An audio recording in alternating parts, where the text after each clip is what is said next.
এটা হচ্ছে কানাডা আর ইউএসএ এর মাঝখানের যে জায়গা, সেখানে অনেকগুলো আপনারা জানেন যে ফিঙ্গার লেকস আছে। সে one of the Finger lakes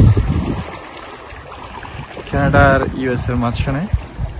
so আমরা আগে যে ওয়াটারফলগুলো দেখেছি, সেই ওয়াটারফলগুলোর আলটিমেট লোকাল বেসলাইন হচ্ছে এটা। সবার টার্গেট হচ্ছে যে ওয়াটারফলগুলোর পানি এসে এটাতে পড়বে, বা এই ধরনের যে লেকগুলো আছে এখানে সেগুলোতে পড়বে।